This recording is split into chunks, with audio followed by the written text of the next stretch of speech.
కోడిలో రారాజు నాటుకోడి. అలాంటి నాటుకోడితో మీ రాజమండ్రి అమ్మాయి కూర చేస్తే ఎలా ఉంటది? అద్దిరిపోతది. సో, ఇంకెందుకు లేటు? హాయ్ అండి, అందరికి నమస్కారం. ఎలా ఉన్నారు? బాగున్నారా? Welcome back to our channel మీ రాజమండ్రి అమ్మాయితో ముచ్చట్లు. ఈరోజు ఎంతో టేస్టీగా ఉండే నాటుకోడి కూరతో చేసి చూపించేస్తాను. వచ్చేసేయండి. పైగా ఇంట్లో పెంచింది కదా! ఇంకా టేస్ట్ బావుంటుందనమాట.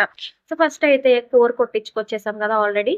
దాన్ని నీట్‌గా కడిగి పెట్టేసుకున్నాం ఒక 100 సార్లు. తర్వాత స్టవ్ వెలిగించి తాకపెట్టి ఆయిల్ వేసి, ఆయిల్ హీట్ అయ్యేలోపు ముందుగానే కడిగి కట్ చేసుకున్న ఉల్లిపాయల్ని మళ్ళీ ఇంకో 10 సార్లు కడిగి ఆయిల్‌లో వేసి బాగా ఫ్రై అవ్వనివ్వండి.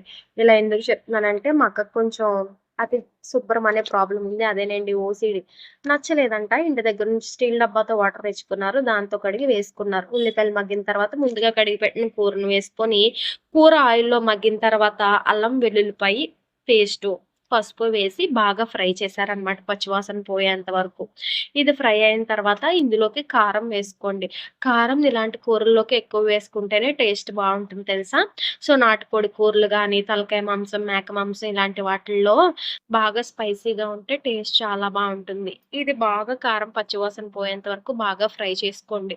సో, ఫైనల్‌గా ఇందులోకి ఏం చేస్తారంటే కల్లుప్పు వేయండి. అంటే రాక్ సాల్ట్ అనమాట. కల్లుప్పు గ్రేవీ కూరలోకి చాలా బావుంటుంది తెలుసా? సో, వేసుకొని బాగా ఆయిల్ పైకొచ్చేంత వరకు మగ్గనివ్వండి.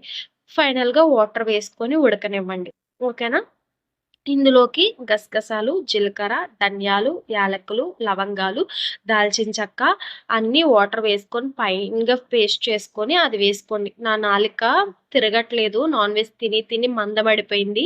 నాకు తెలుగు రాదు అని భ్రమపడకండి. సో, రొంప కూడా చేసింది కదా! దానివల్ల కొంచెం నాలుక తిరగట్లేదు అంతే. ఏం చేస్తాం? తప్పదు కొన్ని రోజులు.